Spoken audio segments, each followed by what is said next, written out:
حقیقی عرفان میں آپ سب کو خوش آمدید کہتے ہوئے آج کا پروگرام جس کا عنوان ہے عصمت و طہارت و انجیل، یعنی انجیل، توریت اور انجیل کی حقانیت۔ توریت اور انجیل کی حقانیت کو سمجھنے کے لیے ہمیں کچھ ماضی میں جانا ہوگا۔ ماضی سے مراد کہ ہمیں ہزاروں سال پہلے، یعنی موسیٰ کے زمانے کی بات میں ہمیں جانا ہوگا۔ موسیٰ کون؟ وہ جو کلیم اللہ، جو خدا سے کلام کیا کرتے تھے۔ تو ہزاروں سال قبل خداوند متعال نے اپنے اس خاص بندے پر، جسے توریت پہلی شریعت کتاب نازل کی یا عطا کی اسے، اس میں یہودیوں کے لیے، بنی اسرائیل کے لیے خاص طور پر ایک حکم دیا، اور حکم یہ تھا جس کا مضمون ہم توریت کی کتاب سے تلاوت کرتے ہیں۔ یہ توریت کی 5ویں کتاب استثنا کے 4 باب کی 2 آیت ہے کہ جس بات کا میں تم کو حکم دیتا ہوں اس میں نہ تو کچھ بڑھانا اور نہ کچھ گھٹانا، تاکہ تم خداوند اپنے خدا کے احکام کو جو میں تم کو بتاتا ہوں مان سکو۔ اب یہ حکم خداوند متعال صرف اس زمانے کے لوگوں کے لیے نہیں بلکہ قیامت تک کے لوگوں کے لیے رائج کر دیتا ہے، کیونکہ یہ شریعت کی پہلی کتاب ہے۔ اور اسی کتاب میں آگے چل کر خداوند متعال ایک اور یہی وصیت، انداز یہی ہے، الفاظ تھوڑے سے اس میں ہے کہ جس بات، یہ بھی استثنا کی 5ویں جو توریت کی 5ویں کتاب ہے استثنا، اس کے 12ویں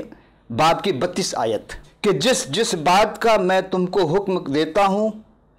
تم احتیاط کر کے اس پر عمل کرنا، اور تو اس میں سے نہ تو کچھ بڑھانا اور نہ کچھ گھٹانا۔ اس آیت میں خداوند متعال ایک دوسرے پہلو کی طرف اشارہ کرتے ہیں کہ حکم دیا ضرور، لیکن ساتھ ساتھ عمل بھی کرنا ضروری ہے، کہ حکم پر عمل کرنا بھی ہے، اور اس کتاب میں سے نہ تو کچھ بڑھانا اور نہ اس میں سے کچھ ہٹانا۔ اب ہم پھر صدیاں بیتیں، سلیمان نے روح القدس کے ذریعے سے ہو کر یہ شہادت دی۔ یہ ہم امثال کی کتاب اس کے 30ویں باب کی 5 اور 6 آیت کی تلاوت کریں گے۔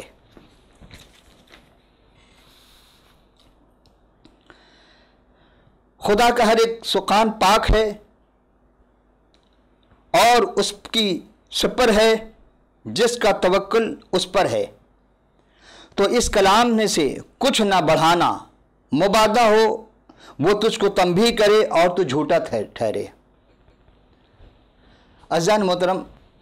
جناب سلمان کو خداوند متعال نے جو حکم دیا وہ بھی وہی کہ مبادہ ہو، ایسا نہ ہو کہ اگر کوئی شخص اپنی مرضی سے خدا کے حکم کے خلاف عمل کرے گا تو گویا کہ وہ خدا سے لڑائی کر رہا ہے، جنگ کر رہا ہے، اور خدا اپنے کلام میں کبھی نہیں چاہتا ہے، بلکہ اس کا کام ہے حکم دینا، اور حکم دینے کے ساتھ ساتھ وہ یہی بات دوبارہ کہتا ہے کہ نہ اس میں سے کچھ بڑھانا اور نہ کچھ گھٹانا، کیونکہ اگر کوئی کچھ بڑھاتا ہے تو اپنی مرضی سے اور کوئی گھٹاتا تو اپنی مرضی سے، تو خدا کبھی نہیں چاہتا ہے کہ کلام خدا میں کلام انسانی کی آمیزش ہو۔ عزیزم، بہت توجہ کہ ہم توہمات کی دنیا میں تو نہیں گزار رہے، ہم خدا کے احکام کو سمجھنے کے بجائے کسی کے کہنے پر ہم شک و شبہات میں تو مبتلا نہیں ہو رہے۔ اگر ہو رہے ہیں تو ہمیں کتاب مقدس کا مطالعہ بہت ضروری ہے۔ جب تک ہم خدا کے کتاب کے مقدس کا مطالعہ نہیں کریں گے اس وقت تک ہمیں معلوم ہی نہیں ہو کہ ہاں خدا کے احکام کیا ہے، خدا کی شریعت کیا ہے۔ اسی لیے کیونکہ بہت سارے منہیات، تعزیرات، تشبیہات خدا نے عطا کی انسان کو، اور اس کے بعد کوئی شخص اگر خدا کی کتاب میں سے اس کے رسولوں پر ایمان رکھتے ہوئے جرأت اگر کر سکتا ہے کہ خدا کے کلام میں آمیزش کرے، تو پھر وہ کیا کرتا ہے؟ خدا کے کلام کے منحرف ہو جاتا، اس کے انحراف کرتا ہے۔ عزیزم، ہم جب دوبارہ آگے چلتے ہیں کہ جس عمدہ باتوں سے ہم اس کے نیک بندوں کی طرف توجہ کرتے ہیں کہ خدا نے اتنے انبیاء بھیجے بنی نوع انسان کی ہدایت کے لیے، تو پھر کیوں کر ہو سکتا ہے کہ اتنے نبی آئے، اتنے انبیاء آئے، اتنے رسول آئے، اور آنے کے بعد ان کا ایک ہی فلسفہ تھا، ایک ہی منطق تھا، ایک ہی بات تھی کہ خدا کو وحدہ لا شریک مانو، خدا کے حکم پر عمل کرو، اور خدا کے بتائے ہوئے قانون پر عمل کرتے ہوئے اس کو آگے پھیلاؤ، نہ کہ اس میں خدا کے کلام میں آمیزش کرو۔ اگر جو بھی کرے گا تو مکاشفہ کے آیات کے مطابق کہ خدا اس کا اجر اسے کچھ نہیں دے گا، بلکہ ابدالآباد زندگی سے اس کا نام بھی کاٹ دے گا اور اسے وہ عذاب میں مبتلا کرے گا جس کا وہ تصور بھی نہیں کر سکتا ہے۔ بس عزیزو، یہ تعارف تھا ہمارا۔ اب ہم آتے دیکھتے ہیں کہ ہاں خدا اپنے کلام کے ذریعہ، جس نے رسولوں کے ذریعہ ہمیں بھیجا۔ عزیزم، یہ اس دنیا کی بدقسمتی ہے کہ جیسے جگہ زمانہ گزرتا گیا اور اس آخری دور میں ہم یہ دیکھتے ہیں کہ کچھ لوگ ایسے آ گئے ہیں جو خدا پر ہی اتہام لگا دیتے ہیں، بلکہ آپ جب غور کریں گے تو وہ جو مقدس حوارین اور رسولان مسیح تھے، جن پر خدا نے اپنا خاص فضل رحمت عطا کی تھی اور جن کو اس کتاب مقدس کا خدا نے رہبر بنایا، محافظ بنایا، ان پر یہ الزام تراشی کر کے وہ ایک گناہ اپنے پر تھوپ رہے ہیں۔ وہ گناہ اپنے پر کیوں لے رہے ہیں؟ اس لیے کہ کلام مقدس میں کوئی بھی، جس طرح ہم نے آغاز میں آپ سے 3 آیاتوں کی تلاوت کر کے یہ کہا کہ خدا یہ کہتا ہے کہ کوئی بھی اس کتاب میں نہ بڑھا سکتا ہے نہ گھٹا سکتا ہے، اور جو گھٹائے گا تو خدا اس سے ابدی نعمتوں سے اس کا نام خارج کر دے گا، اس کو عذاب میں مبتلا کر دے گا۔ ایک عجیب آیت ہمیں ملتی ہے کہ وَعَلَّمَهُ الْكِتَابَ وَالْحِكْمَةَ وَالتَّوْرَاةَ وَالْإِنْجِيلَ، یہ سورہ آل عمران کی آیت ہے۔ عزیزم، یہ سورہ آل عمران 3 پارہ ہے، اور وَعَلَّمَهُمُ الْكِتَابَ، اور کتاب کا علم ہے، والحکمہ، اور حکمت کی باتیں ہیں، والتوراۃ والانجیل، اور تورات میں اور انجیل میں۔ تو جو قرآن اس بات میں کہہ رہا ہے کہ تورات میں اور انجیل میں ہے، تھا نہیں۔ اگر تھا کی بات ہوتی تو پھر ہم سمجھ جاتے کہ ہاں قرآن اس کی مصداق نہیں کر رہا ہے۔ لوگ جو خدا کا پیغام تھا اس سے دور ہٹتے چلے گئے، کیونکہ خدا نہیں چاہتا کہ انسان فسق و فجور میں مبتلا ہو، اور جب آپ اس کو کتاب مقدس سے روک دیں گے یا اپنی طرف سے کوئی ایسی بات کریں گے جو گناہ کے مرتکب ہو، تو دن بدن کیا ہوگا کہ لوگ خدا سے دوری اختیار کر جائیں گے۔ آئیے ہم دوبارہ اسی آل عمران کی 52 نمبر آیت پہ ہم تلاوت کرتے ہیں اور دیکھتے ہیں کہ خدا کیا کہتا ہے۔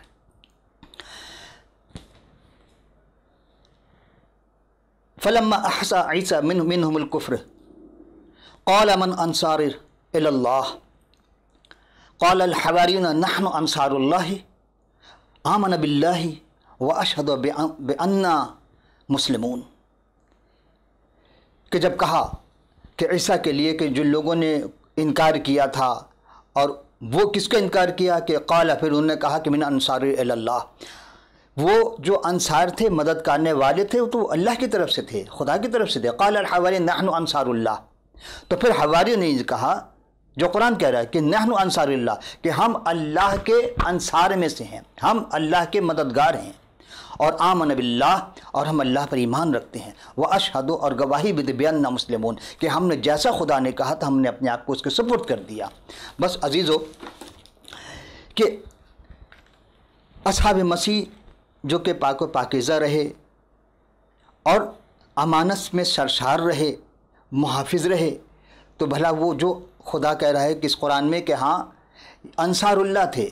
اللہ کے مددگار تھے، خدا کے مددگار تھے، تو جو خدا کا مددگار ہو ایسی غلطی کیسے کر سکتا ہے؟ اگر کرتا ہوتا تو خدا اپنے اس قرآن میں خدا ان کی صفات نہ بیان کرتا۔ عزیزو، ہم پہلے غور کریں کہ اس کی تکوین یا تشکیل یا اس کلام مقدس کی تشریح و ترویج کیسے ہوئی، کس کے زمانے سے ہوئی، تو ہمیں بہت آگے جانا ہوگا۔ عزیزم، آپ کو اتنا تو ہے علم کہ ہاں کتاب جو ہے وہ خدا کی طرف سے وحی ہوتی ہے، اور یہ بتاتی ہے کہ خدا آدم کو ایک نصیحت، ایک ودیت، ایک حکم دیتا ہے، اور دینے کے بعد خدا یہ کہتا ہے اور خداوند خدا نے آدم کو لے کر باغ عدن میں رکھا، اس کی باغبانی اور نگہبانی کرے۔ اور خداوند خدا نے آدم کو حکم دیا اور کہا کہ تو باغ کے ہر درخت کا پھل بے روک ٹوک کھا سکتا ہے، لیکن نیک اور بد کی پہچان کے درخت کا پھل کبھی نہ کھانا، کیونکہ جس روز تو نے کھایا مرا۔ اور خداوند خدا نے کہا آدم کا اکیلا رہنا اچھا نہیں، میں اس کے لیے ایک مددگار اس کے مانند بناؤں گا۔ عزیزو، اس لیے پرواز خیال کو بھروسہ کرنا ہمارے لیے بہت ضروری ہے کہ کتاب فصل میں جب ہم غور کرتے ہیں کہ کیا واقعات کروڑوں سال پہلے ہوئے تھے، تو کروڑوں سال پہلے کے واقعات کو آخر آدم کی یہ بات ہم تک کیسے پہنچی؟ کیا اس میں کسی نے ترمیم کی،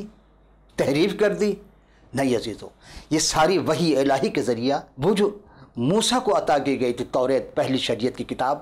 اس کے پہلی کتاب کی پیدائش میں یہ سارا واقعہ درج ہے کہ خدا نے 6 دن میں، جس طرح قرآن نے کہا کہ سبع السماوات والارض، 6 دن میں خدا نے زمین آسمان کو خلق کیا، تو اب 6 دن میں کیا کیا خلق کیا یہ قرآن میں نہیں ہے عزیزو، لیکن بائبل میں یہ توریت کی پہلی کتاب پیدائش میں خدا نے ہر چیز کے بارے میں بتایا کہ پہلے دن کیا خلق کیا، دوسرے دن، تیسرے، چوتھے، پانچویں اور چھٹے دن۔ بس عزیزو،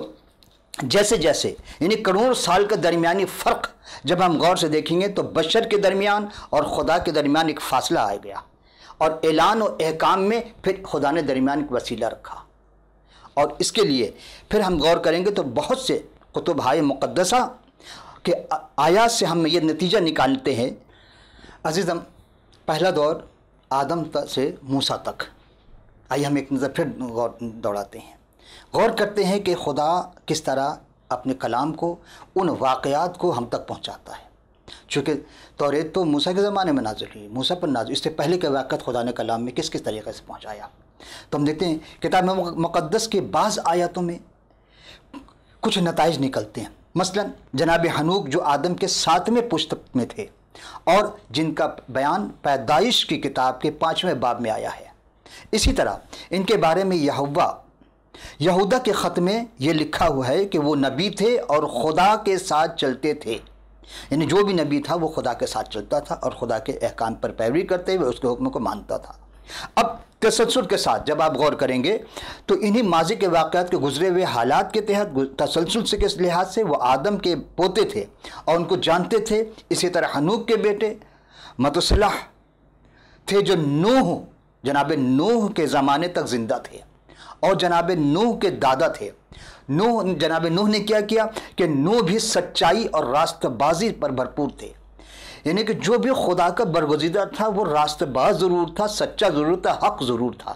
تو اسی طرح یہ سارے علوم ایک دوسرے کو ٹرانسفر ہوتے رہے، ایک دوسرے کو منتقل ہوتے رہے، جسے علوم سینہ کہا جاتا ہے، یعنی بار بار وہ سینہ بسینہ چلتا ہے، ایک دوسرے کے حالات بتاتے رہتے تھے۔ تو نوح بھی راست باز میں بھرپور تھے، انہوں نے اس کے بعد طوفان نوح تک کی خبر اپنی اولاد تک پہنچائی، اور ان کی اولاد میں جناب سام ابن نوح بھی تھے، اور یہ سام ابن نوح حضرت ابراہیم، جسے ابراہم بھی کہا جاتا ہے، ابراہم کے زمانے تک زندہ رہے